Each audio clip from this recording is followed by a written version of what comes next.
اعوذ باللہ من الشیطان الرجیم بسم اللہ الرحمن الرحیم یا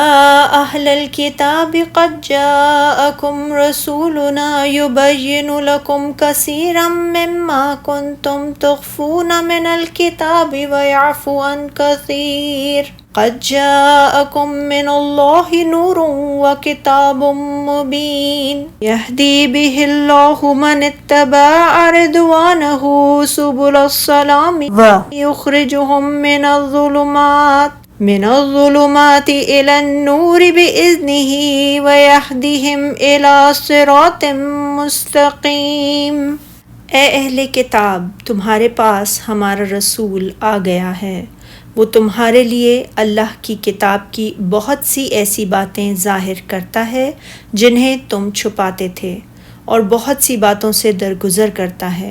یقیناً تمہارے پاس اللہ کی طرف سے روشنی اور واضح کرنے والی کتاب آ گئی ہے، جس کے ذریعے سے اللہ اس شخص کو سلامتی کی راہ دکھاتا ہے جو اللہ کی رضا کی پیروی کرنا چاہتا ہے، اور انہیں اپنے حکم سے اندھیروں سے روشنی کی طرف نکال لاتا ہے اور سیدھے راستے کی طرف ان کی رہنمائی کرتا ہے۔ اللہ تعالیٰ اپنی ذات بابرکت کے بارے میں یہاں یہ فرما رہے ہیں کہ اس نے اپنے رسول حضرت محمد صلی اللہ علیہ وآلہ وسلم کو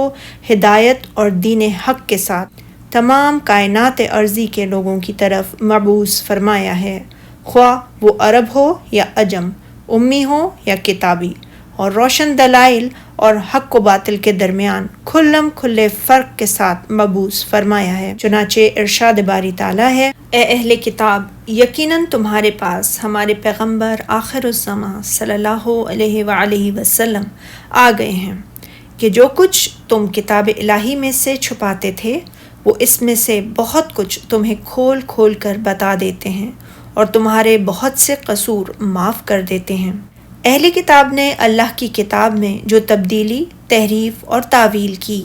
آپ اسے ان کے افطرا پردازیوں کو کھول کھول کر بیان فرما دیتے ہیں اور ان کی تبدیل کی ہوئی بہت سی باتوں سے سکوت بھی فرماتے ہیں، کیونکہ ان کے بیان کرنے میں کوئی فائدہ نہیں ہے۔ امام حاکم نے مستدرک میں حضرت ابن عباس رضی اللہ تعالیٰ عنہ کی روایت کو بیان کیا ہے، جو شخص رجم کا انکار کرے تو اس نے در حقیقت قرآن کو اس انداز سے انکار کیا کہ اسے اس کا شعور بھی نہیں۔ اللہ تعالیٰ نے اس آیت کریمہ میں جو فرمایا، اے اہل کتاب، یقیناً تمہارے پاس ہمارے رسول آخر الزماں صلی اللہ علیہ وآلہ وسلم آ گئے ہیں کہ جو کچھ تم کتاب الہی میں سے چھپاتے تھے وہ اس میں سے بہت کچھ تمہیں کھول کھول کر بتا دیتے ہیں۔ اہل کتاب نے جن باتوں کو چھپایا تھا ان میں سے رجم بھی ہے۔ پھر اللہ تعالیٰ نے اس قرآن عظیم کا ذکر کرتے ہوئے فرمایا جسے اس نے نبی کریم حضرت محمد صلی اللہ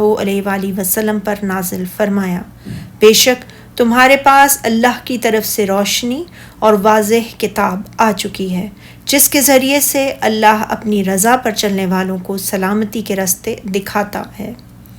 یعنی نجات، سلامتی اور استقامت کے راستے، اور انہیں اپنے حکم سے اندھیرے سے نکال کر روشنی کی طرف لے جاتا ہے اور ان کو سیدھے راستے پر چلاتا ہے، یعنی انہیں مصیبتوں سے نجات عطا فرماتا ہے، سب سے زیادہ سیدھے راستے کو واضح فرماتا ہے، ناپسندیدہ چیزوں کو ان سے دور فرماتا ہے اور پسندیدہ چیزوں کے حصول کی توفیق عطا فرماتا ہے، گمراہی کو ان سے دور کرتا ہے اور سب سے صحیح حالت کی طرف رہنمائی فرماتا ہے۔ سبحانک اللہم و بحمدک، اشہد ان لا الہ الا انت، استغفرک و اتوب الیک۔